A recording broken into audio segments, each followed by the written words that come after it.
আসসালামু আলাইকুম। কি অবস্থা সবার? এই লেকচারে আমরা এইচএসসি হায়ার ম্যাথ ফার্স্ট পেপারের থার্ড চ্যাপ্টার অর্থাৎ সরলরেখার একটা কনসেপ্ট চেঞ্জ অফ অ্যাক্সিস এটা কভার করব। তো চেঞ্জ অফ অ্যাক্সিস, কার্তেশীয় তলে আমরা দুইটা অ্যাক্সিস দেখতে পারি, একটা হচ্ছে এক্স অ্যাক্সিস, একটা ওয়াই অ্যাক্সিস। এই দুইটা অ্যাক্সিসের যে ছেদবিন্দু সেটাকে আমরা অরিজিন নামে চিনি, যেটাকে আমরা 0,0 দিয়ে প্রকাশ করি। এখন এই যে দুইটা অ্যাক্সিস, এই দুইটা অ্যাক্সিসকে আমরা চেঞ্জ করতে পারি ইচ্ছা করলে। সেই চেঞ্জটা তিন ভাবে হতে পারে। একটা হচ্ছে যে এই অরিজিনকে আমরা শিফট করে দিলাম, ধরলাম এই যে অরিজিন, এটাকে আমরা এখানে শিফট করলাম, তাহলে নতুন একটা অরিজিন পেলাম। এই অরিজিনে যদি আমরা লম্বভাবে দুইটা অক্ষ আঁকি, আগের অক্ষদ্বয়ের সমান্তরালে, আগের যে অক্ষ দুইটা ছিল তাদের সমান্তরালে ওই নতুন অরিজিনে যদি দুইটা অক্ষ আঁকি, তাহলে একটা চেঞ্জ হবে। এটাকে বলা হয় অ্যাক্সিস শিফটিং। এটা হলো একটা টাইপ। আর একটা হলো যে আমরা অরিজিনকে চেঞ্জ করলাম না, অরিজিন যেখানে আছে সেখানেই থাকলো, কিন্তু এই অ্যাক্সিস দুইটাকে আমরা একটা নির্দিষ্ট কোণে ঘুরাই দিলাম। যেমন হতে পারে এখানে যে আলফা কোণ, এই আলফা কোণে আমরা এই অ্যাক্সিসকে ঘুরাই দিছি, এটা হলো এক্স প্রাইম। এখন এইটার লম্ব বরাবর যদি আমরা আরেকটা অ্যাক্সিস আঁকি, এটা হচ্ছে ওয়াই প্রাইম। তাহলে এখানে একটা অ্যাক্সিসের চেঞ্জ আমরা দেখতে পাচ্ছি। এটা হলো আরেকটা টাইপ, এটাকে আমরা বলতে পারি অ্যাক্সিস রোটেশন, অ্যাক্সিস শিফটিং। আর এটা হচ্ছে অ্যাক্সিস রোটেশন। আরেকটা টাইপ হতে পারে যে শিফট এবং রোটেশন দুইটাই হবে, তো দুইটা কম্বাইন করে, অর্থাৎ এই অরিজিনটাকেও আমরা শিফট করে নিলাম, ধরলাম এখানে নিয়ে গেলাম, এরপরে এইখানে লম্বালম্বি ভাবে দুইটা অক্ষ আঁকবো, কিন্তু আগের অক্ষের সমান্তরালে না, এইভাবে ধরলাম যে একটু কোণে ঘুরাই দিলাম, তাহলে এখানে আরেকটা নতুন অ্যাক্সিস তৈরি হলো। এটা হচ্ছে আরেকটা টাইপ, এটা হলো শিফট এবং রোটেশন দুইটা কম্বাইন করে একটা অক্ষ আঁকা। তো এই তিন ধরনের অ্যাক্সিস শিফটিং দেখতে পাওয়া যায়। তার মধ্যে আমরা যেটা শিখবো সেটা হচ্ছে অ্যাক্সিস শিফটিং, প্রথমটা অর্থাৎ অ্যাক্সিস শিফটিং। ওদের এইচএসসি লেভেলে এটা শুধু জানলেই হবে, আর বাকি দুইটা একটু হায়ার লেভেলের হয়তো কোনো একটা সময় লেকচার দিব। তো এই অ্যাক্সিস শিফটিং এর কারণে কি ঘটে, আমরা এই যে অ্যাক্সিস দুইটা আছে এই দুইটার সাপেক্ষে আমরা কোনো বিন্দু, এই তলের উপরে যে কোনো বিন্দুর স্থানাঙ্ক নির্ণয় করতে পারি। ধরলাম এখানে একটা বিন্দু আছে পি, এক্স কমা ওয়াই। এখানে এই বিন্দুর সাপেক্ষে আমরা এটা নির্ণয় করতেছি। এখানে হচ্ছে ভুজ আর কোটি আছে, তাহলে এইটার দূরত্ব হচ্ছে এক্স, আর এইটার দূরত্ব হচ্ছে ওয়াই। ঠিক আছে। এখন যদি আমরা এই অ্যাক্সিসকে শিফট করে দিই, অর্থাৎ এইখানে ছিল, এই এখন হয়ে গেছে এইখানে, এটাকে আমরা ও প্রাইম ধরতে পারি যে আলফা কমা বিটা। এটা যদি আলফা কমা বিটা হয় তাহলে এইটার দৈর্ঘ্য হচ্ছে আলফা, তাই তো, আর এইটার দৈর্ঘ্য হচ্ছে বিটা। ঠিক আছে। এইটা যদি বিটা হয়, আমরা এইটাকেও বিটা বলতে পারি, অর্থাৎ এইটুকু দূরত্ব, এটা হচ্ছে বিটা। আবার এইটা যদি আলফা হয়, এইটাকে আমরা বলতে পারি আলফা, তাই তো। এখন আমাদের কাজ হচ্ছে এই অক্ষের সাপেক্ষে, এই যে এক্স প্রাইম আর ওয়াই প্রাইম নতুন দুইটা অক্ষ তৈরি করলাম, এই অক্ষের সাপেক্ষে আমরা এই বিন্দুটা নির্ণয় করব। তাহলে আমাদের ভুজ করতে হবে, এই বিন্দুর সাপেক্ষে যদি এটা নির্ণয় করি, ধরলাম এটা হচ্ছে পি প্রাইম এক্স প্রাইম কমা ওয়াই প্রাইম, তাহলে এটার ক্ষেত্রে ভুজ হচ্ছে এতটুকু, তাই তো। এইটার সাপেক্ষে এইটা, তাহলে ভুজ হলো এতটুকু, কোটি হলো এতটুকু, তাহলে এইটার দূরত্ব হচ্ছে এক্স প্রাইম আর এটা হচ্ছে ওয়াই প্রাইম। ক্লিয়ার। তাহলে এখন আমরা এই এক্স প্রাইম আর ওয়াই প্রাইম কে নির্ণয় করতে পারি। এক্স প্রাইম ইকুয়াল টু, এই যে এখানে এই পুরোটা হচ্ছে এক্স, এই পুরোটা যদি এক্স হয় আর এইটা যদি আলফা হয়, তাহলে এইটুকু কত হবে, এক্স মাইনাস আলফা। ক্লিয়ার। আর এই ওয়াই প্রাইমের ক্ষেত্রে এই পুরোটা হচ্ছে ওয়াই আর এতটুকু হচ্ছে বিটা, তাহলে এইটাকে আমরা ওয়াই মাইনাস বিটা লিখতে পারি, তাই তো। তাহলে Y prime equal to Y minus beta. ঠিক আছে। তাহলে আমরা নতুন যে অক্ষ আঁকলাম এই অক্ষের সাপেক্ষে আমরা কিন্তু নতুন বিন্দুটা নির্ণয় করতে পারছি, যেটা হচ্ছে P prime X minus alpha comma Y minus beta. Clear. তো এইটা দিয়ে আমরা এখন থেকে অক্ষ যদি স্থানান্তর করা হয়, তাহলে সেখান থেকে আমরা নতুন অক্ষের সাপেক্ষে বিন্দুর স্থানাঙ্ক নির্ণয় করতে পারবো। এখন আমরা এই যে আলফা বিটা এক্স ওয়াই দিয়ে হিবিজিবি একটা অবস্থা, এটাকে আমরা একটু সাংখ্যিক মান দিয়ে যদি বোঝার চেষ্টা করি, এটা হচ্ছে 0,0, এইটাকে ধরলাম 2,3, এটা হচ্ছে আমাদের নতুন অরিজিন। আর ধরলাম এইখানে একটা বিন্দু আমরা বের করছি 7,5। এখন এই 2,3 সাপেক্ষে আমরা এই বিন্দুটার স্থানাঙ্ক নির্ণয় করব। সেটা কিভাবে? এই যে এখানে যদি আমরা একটু লম্ব আঁকি, তাহলে এই দূরত্বটা হচ্ছে 7, এইটা হচ্ছে 2, তাই তো? তাহলে এই দূরত্বটা কত হবে, বা এই দূরত্বটা কত হবে? এই দুটো তো সমান, এটাই হচ্ছে এই বিন্দুর সাপেক্ষে এটার ভুজ।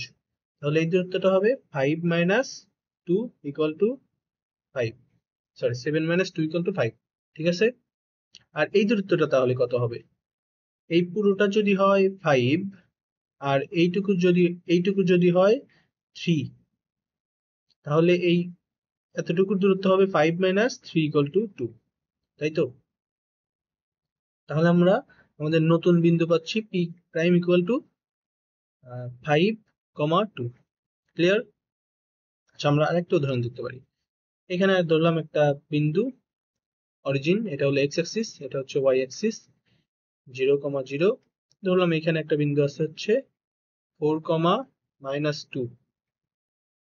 তার মানে এইখানে যদি আমরা একটা লম্ব আঁকি, এইখানে যদি একটা লম্ব আঁকি, এইটার দূরত্ব হচ্ছে 4, তাই তো?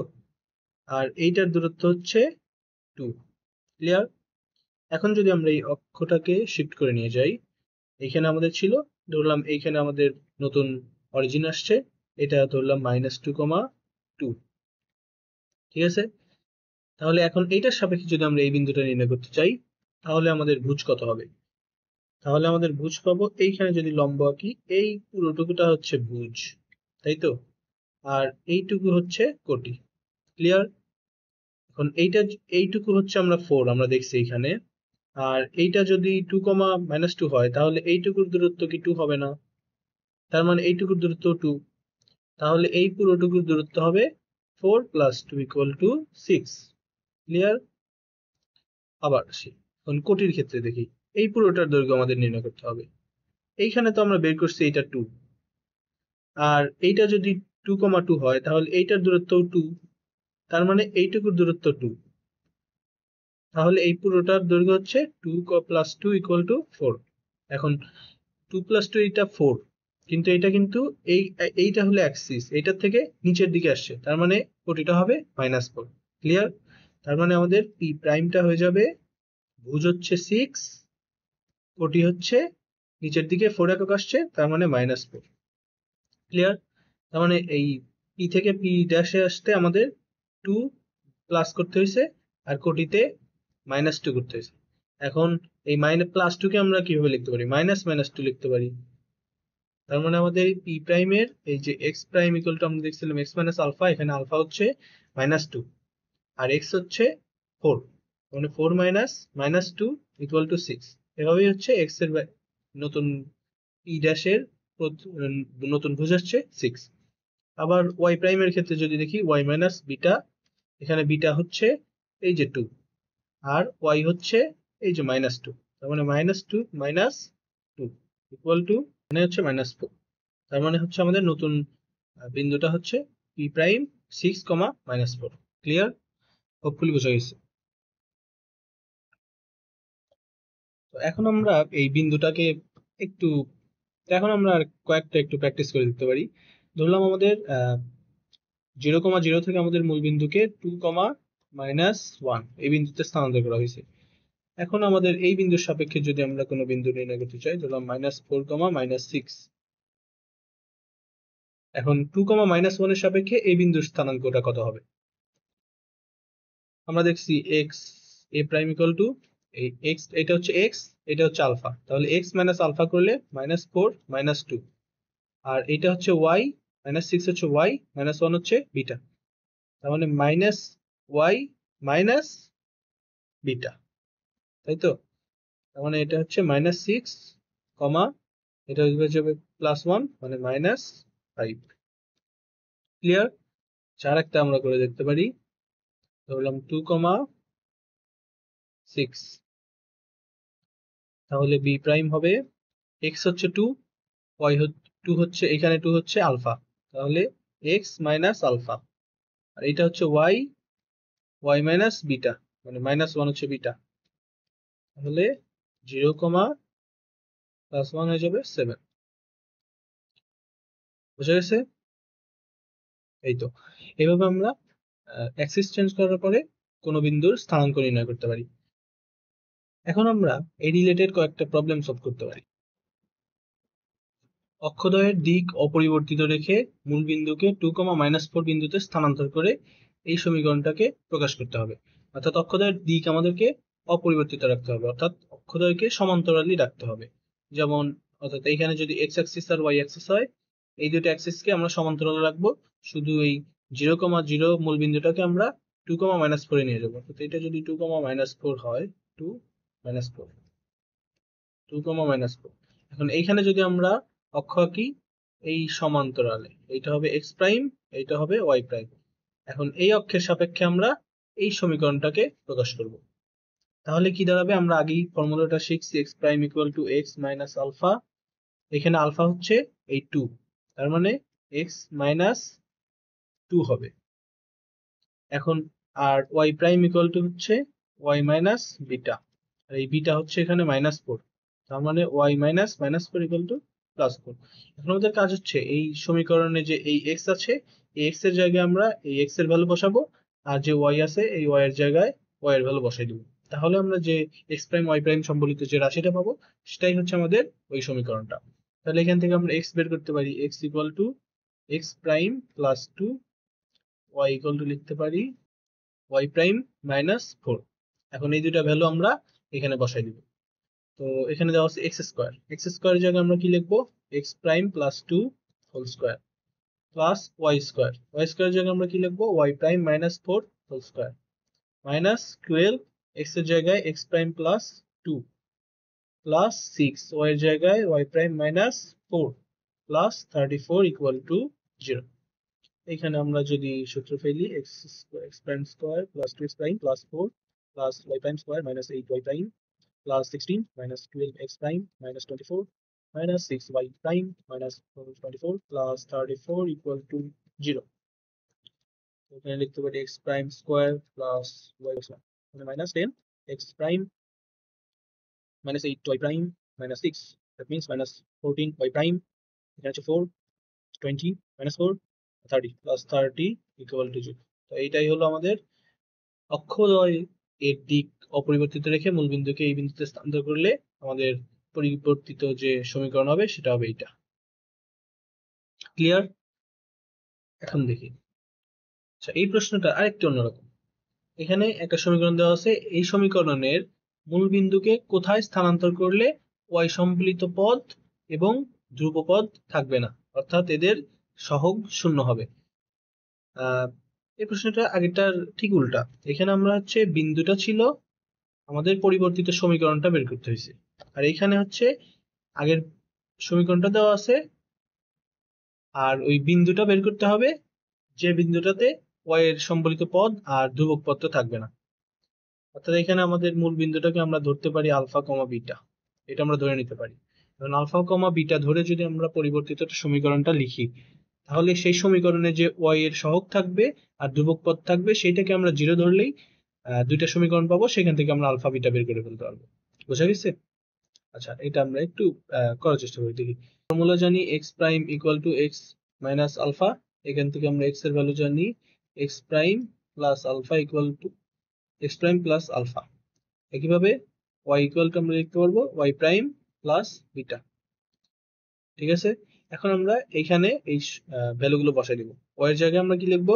Y prime plus beta whole square plus 2 into Y জায়গায় Y prime plus beta plus 2 into X এর জায়গায় X prime plus alpha -4 equal to 0। এখন একটু আমরা সিম্পলিফাই করি, এখন আমরা একটু এটাকে ভেঙে দিই। X Y prime square plus 2 Y prime beta plus beta square plus 2 Y prime plus 2 beta plus 2 X prime plus 2 alpha -4 equal to 0। এখন এখানে আমরা ওয়াই সম্বলিত পদটাকে আলাদা করব আর ধ্রুবক পদটাকে আলাদা করব। এখানে ওয়াই সম্বলিত পদ কোনটা আছে? এইটা আছে, এইটা আছে, আর ধ্রুবক পদ হচ্ছে এইটা, এইটা, এইটা আর এইটা। এই দুইটা হচ্ছে, এই তিনটা হচ্ছে আমাদের ধ্রুবক পদ। আমরা এইগুলোকে আলাদা করি, Y prime square plus 2 X prime, Y গুলোকে আমরা একসাথে নিব, plus 2 Y prime beta plus 2 Y prime. এগুলো হচ্ছে ওয়াই সম্বলিত। এবার আমরা ধ্রুবক সম্বলিত নিব, ধ্রুবক পদটাকে নিব beta square plus 2 beta plus 2 alpha minus 4 equal to 0। এখন এখানে হলো ওয়াই সম্বলিত পদ থাকবে না, তার মানে এখানে y1 কে আমরা যদি কমন নেই তাহলে আমরা পাবো 2 বিটা প্লাস 2, তাহলে আমরা পাবো এই রাশিটা। এখন এইটা ইকুয়াল টু 0 ধরলে আমরা এই বিটার ভ্যালু পেয়ে যাবো, আর এখান থেকে যদি আমরা আবার বিটার ভ্যালু বসাই দিই তাহলে আমরা আলফা পাবো। আমরা করে দেখি, এখানে যেহেতু ওয়াই সম্বলিত পদ থাকবে না তাহলে এইটা হলে 0 হয়ে যাবে, তাহলে 2 beta plus 2 equal to 0, beta equal to -1। Clear? এখন ধ্রুবক পদ তো থাকবে না, তার মানে এইটাও 0 থাকবে, মানে beta square plus 2 beta plus 2 alpha minus 4 equal to 0। এখানে বিটা ইকুয়াল টু -1, তাহলে আমরা -1 বসাই দিই, plus 2 into -1 plus 2 alpha minus 4 equal to 0। মানে এখানে আলফা ইকুয়াল টু আমরা দিতে পারবো 1 -2 -1 -5 5/2, তাহলে আমরা এখানে আলফাও পেয়ে গেলাম। তার মানে আমরা দেখতে পাচ্ছি যে এই মূল বিন্দুটাকে যদি আমরা আলফা কমা বিটা বা -1 কমা বা 5/2 কমা -1 এই বিন্দুতে যদি আমরা মূল বিন্দুটাকে স্থানান্তর করি তাহলে এই সমীকরণটার ওয়াই সম্বলিত পদ আর ধ্রুবক পদ থাকবে না। ক্লিয়ার? হোপফুলি বোঝা গেছে। সমান্তরাল অপসারণ দ্বারা অক্ষদ্বয়ের মূল বিন্দুকে কোনো বিন্দুতে স্থানান্তর করলে এই সমীকরণের লঘু আকার এইটা হবে। অর্থাৎ এখানে হলো মূল বিন্দুকে আমরা একটা নির্দিষ্ট বিন্দুতে নিয়ে যাব, ধরলাম এখানে হলো আলফা কমা বিটা আমরা ধরে নিলাম। এই আলফা কমা বিটাতে যদি আমরা মূল বিন্দুটাকে স্থানান্তর করি তাহলে এই সমীকরণের লঘু আকার হবে এইটা। এখানে যদি আমরা সমাধানের দিকে তাকাই তাহলে দেখব এই x prime square minus 2y prime square এরকম একটা আকারে প্রকাশ করছে। এই এক্স প্রাইম ইকুয়াল টু আমরা কি দেখছিলাম, X prime equal to x minus alpha, Y prime equal to Y minus beta. তার মানে এইটাকে আমরা হলো যদি সম্পূর্ণরূপে লিখি তাহলে কি আসবে, X minus alpha whole square minus 2 into Y minus beta whole square equal to 0, এরকম না? তার মানে এই এই সমীকরণটাকে যদি আমরা এই ফর্মে কনভার্ট করতে পারি তাহলেই আমরা কিন্তু এই আলফা আর বিটা পেয়ে যাব। বোঝা গেছে কি? এখানে এক্স প্রাইম আর ওয়াই প্রাইম সম্বলিত রাশি আমাদেরকে প্রমাণ করতে হবে যে এরকম একটা রাশি, এইটার লঘু আকার। তো এখান থেকে আমরা এক্স প্রাইম আমরা জানি এক্স মাইনাস আলফা, আবার ওয়াই প্রাইম মানে ওয়াই মাইনাস বিটা। তার মানে এইটাকে যদি আমরা সম্পূর্ণভাবে লিখি তাহলে এরকম হবে না, X minus alpha whole square minus 2 into Y minus beta whole square. তাহলে এই রকম আকারে যদি আমরা এইটাকে বানাতে পারি তাহলেই কি আমরা এই আলফা আর বিটার ভ্যালু পেয়ে যাব না? বোঝা গেছে? তো আসো আমরা করি এই x square minus 2a square, তার মানে আমরা X minus alpha whole square এরকম একটা সমীকরণ বানাবো। কারণ এখানে এক্স স্কোয়ার এরকম একটা বানাতে আমাদের কি এক্স সম্বলিত রাশিগুলো লাগবে। এখানে এক্স স্কোয়ার আছে -4x আছে, তাহলে এইটাকে যদি আমরা সমীকরণে ফেলার চেষ্টা করি একটু খেয়াল করো তো, এখানে x square minus 2 into x into 2 এভাবে আমরা লিখতে পারি না? X square minus 2 into x into 2 মানে 2ab, x square minus 2ab plus b square, এভাবে আমরা লিখলাম। আচ্ছা এখন আসি আমরা ওয়াই এর ক্ষেত্রে। এখানে আমরা 2 কিন্তু আমাদের দেখতেছি কমন আছে, তার মানে আমরা 2 কমন নিয়ে নিতে পারি। এখানে আবার মাইনাস সামনে, তার মানে -2 কমন নিয়েছি। এখন এখান থেকে যদি আমরা -2 কমন নিই তাহলে আমাদের থাকবে ওয়াই স্কোয়ার, এখানে হলো প্লাস ছিল মাইনাস হয়ে যাবে -2y হয়ে যাবে যেহেতু 2 কমন নিছি। তাহলে এইখানে আমরা 2 ইন্টু ওয়াই ইন্টু তাহলে 1 লিখতে পারি না, প্লাস 1 স্কোয়ার করে দিলাম ব্র্যাকেট। এখন আমরা দেখি আমরা যে এখানে 2 স্কোয়ার এক্সট্রা নিলাম, এখানে 1 এক্সট্রা আনলাম, কিন্তু এখানে তো আমাদের ছিল 2, এটা কি আমাদের ম্যাচ হয়েছে নাকি কম বেশি হয়ে গেছে? কম বেশি হয়ে গেলে আমাদেরকে ম্যাচ করে দিতে হবে। এখন দেখি এখানে 2 স্কোয়ার মানে হচ্ছে 4, আর এখানে 1 -2 এর সাথে -2 আর 4, তাহলে থেকে যাচ্ছে হচ্ছে +2, এখানে আমাদের +2 ছিল, তার মানে আমাদের ম্যাচ হয়ে গেছে, এখন আর আমাদের কিছু করার দরকার নেই। তাহলে এটা কিন্তু আমরা 0 লিখতে পারি। এইটাকে যদি আমরা একটু ব্র্যাকেটে ঢুকাই তাহলে এইটা একটা সূত্র হচ্ছে, এটা একটা সূত্র হচ্ছে, যেটাকে আমরা চিরচেনা রূপ x minus 2 whole square -2 into Y minus 1 whole square equal to 0। এখন দেখো তো এইটাকে কি এটার সাথে তুলনা করা যাচ্ছে না? একই না ফর্মটা? এখন এইটাকে আমরা এক্স প্রাইম বলতে পারি। এখানে হচ্ছে x prime equal to x minus 2 Y prime equal to y minus 1। বুঝা গেছে? তাহলে কি এখন alpha equal to 2, beta equal to 1 আমরা বলতে পারবো না? সমীকরণটা আমরা দেখছিলাম x prime equal to x minus alpha, y prime equal to y minus beta. তাহলে এখানে আলফা কমা বিটা হলো 2,1। ক্লিয়ার? তার মানে এই অক্ষদ্বয়কে আমরা অক্ষদ্বয়ের মূল বিন্দুকে 2,1 বিন্দুতে স্থানান্তর করলে এই সমীকরণের লঘু আকার এটা হবে। ক্লিয়ার? হোপফুলি বোঝা গেছে। এই ছিল আমাদের আজকের লেকচার। কোনো কোশ্চেন থাকলে তোমরা জানাতে পারো। Thank you.